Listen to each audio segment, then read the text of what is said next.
Welcome to 7 on the Line, where we ask your aviators 7 completely random and sometimes completely ridiculous questions so you can get to know them a little bit better.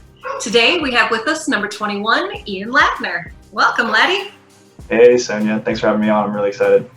How's it going? Yeah, not too bad. Hanging in there. Good, good. Well, we're going to just jump right into it with questions, so have fun with it. No pressure. Lots and lots of pressure. Yeah, I'll see what I can do. All right. Our first question, when things break, do you typically fix them or do you replace them? Like, are you handy? Ooh. Okay, so great question. I would usually just replace them.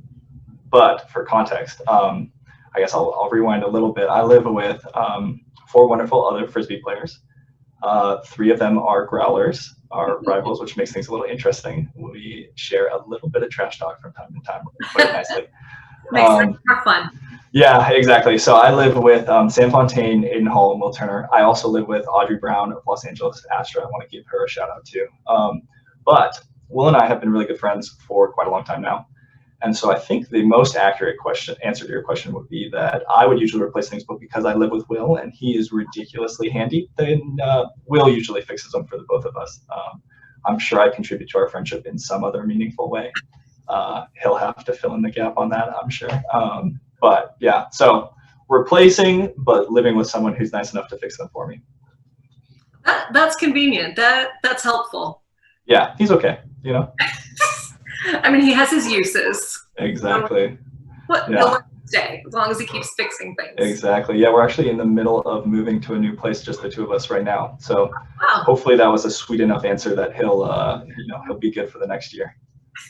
So anything new that anything that needs to be fixed at the new place, he'll still take care of it. Exactly. Yeah, we actually just walked around in the backyard, and it's one of those that's like not really nice right now, but has a lot of potential, and I think he already has a grand vision for all the planter boxes and such that we're gonna have back there. So I'm really stoked about that. Wow, very nice. Yeah. That sounds like fun. All right, speaking of roommates and there's a cat in the background there. Sounds like you and Will have a nice little bromance going, which is the perfect lead-in to the next question that you chose. What do you consider the best on-screen bromance, film or television? Oh man, this is also a situation that he would have a much better answer than I would. He's quite the movie buff, if you will. Best on-screen bromance. I'm gonna have to sit on that one a little bit.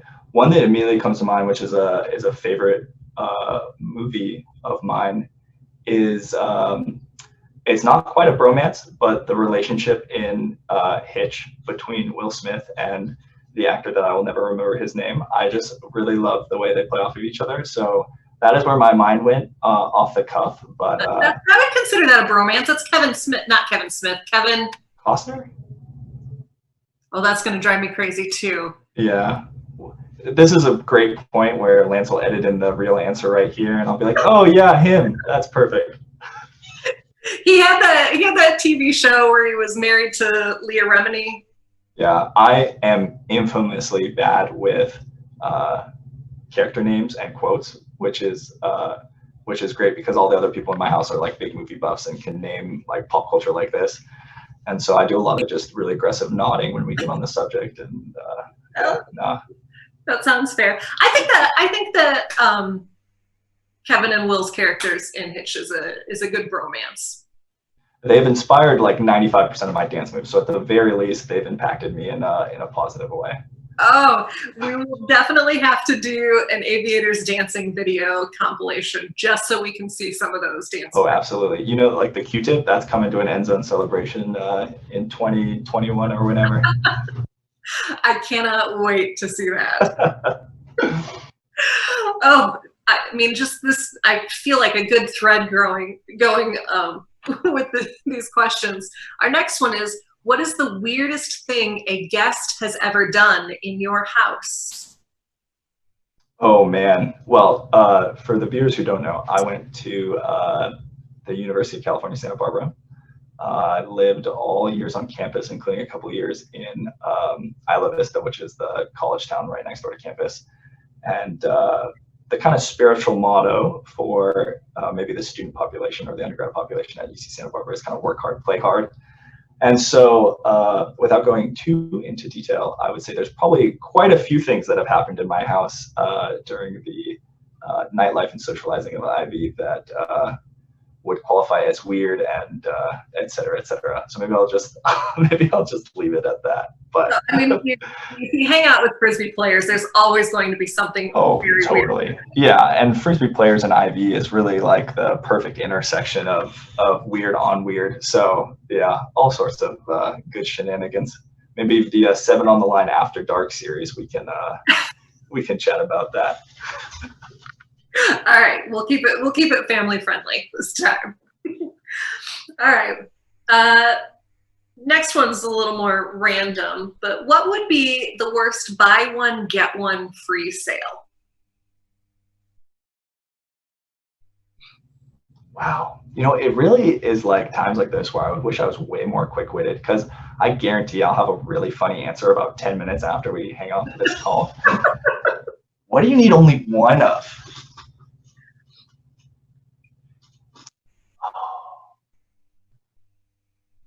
Or maybe something that you don't necessarily want to buy, but you have to buy, and True. You're stuck with the second one. Like a colonoscopy. True. Yeah, what about like, okay, here's an interesting angle. What if it was related to like an adoption fee, whether that's a person or an animal or something like that? I feel like that just creates a really interesting thread for the rest of those. Let's ground ourselves. Let's say I adopt a puppy and it's a Boco. So I end up with 2 puppies. And these are, like Disney puppies, so they're sentient and they talk and they're personified. I think there's just a really interesting tale of like which one was purchased and which one was just like the add-on, like, oh yeah, go ahead and throw that on. Or like I can imagine a pair of twins. Maybe this is something, I don't know, I'm not a twin, but maybe this is some twins, like, oh yeah, I was the one they wanted and you were just the extra one that got included. So maybe I'll go with that. I'll say adopting puppies would be an interesting BOGO.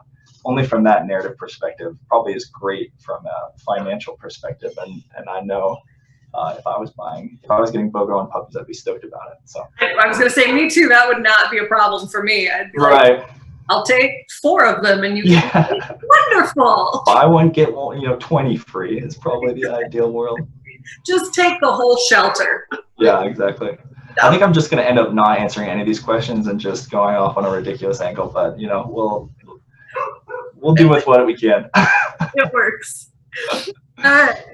So this is one I'm not sure based on your age. Oh no, we're doomed. The reference or not. Okay. But you chose, what Friends character are you? Oh, thankfully I had a significant other that was very invested in Friends. Okay. So I can come to bat on that one. Is it what Friends character am I? Mm-hmm. Oh, I want to say that I'm like all the best parts of like Joey and Chandler, mixed together into some like really charismatic person. But I'm probably more of a Ross guy, if I'm being totally honest. I'm probably someone who doesn't toe the line quite as much and kind of has like an order to things. And once things start getting a little off whack, so I definitely relate to Ross on that point. So I'll say Ross. All right. But I aspire to be bits and parts of all of them, right? I mean, that's like the best part of that cast. They're each uniquely so amazing as an individual. So I would agree with that. I'm a big Friends fan myself. So, yes. All right. Now we're getting into the would you rather. Oh no. So we got a couple would you rather questions. So the first one, would you rather that every shirt you wear, because wearing shirts is a thing that happens. Totally. Would you rather that every shirt you wear be itchy or only be able to use one-ply toilet paper? All of these questions are so rude. Man, one-ply toilet paper. That's like the best thing about being an adult is you don't have to use one-ply toilet paper anymore. You can afford something nicer. You know, honestly, given our climate, I think I could go with the shirt being itchy, and I would just jump on the shirtless, you know, much more frequently. I guess, you know, maybe not work, but every other moment I can itch my way through the 9 to 5, and I think I'd take that over one-ply. That's brutal. Well, I'm currently working from home, you know. Right. You know, maybe my camera's broken, so I'm video off in every Zoom meeting. You know, there's workarounds. I feel like there's some creative solutions to the shirt being itchy.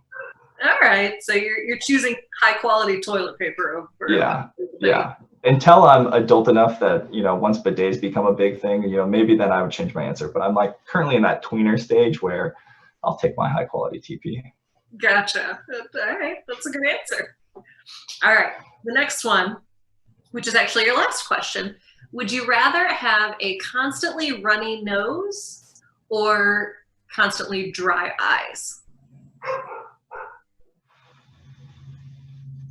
for the rest of your life? That's horrible. That's like really sadistic. I certainly have I feel like I have much more experience with runny noses, and I'm assuming, like, you know, ways of dealing with those, like over-the-counter products, are off the table here. You're stuck with that condition.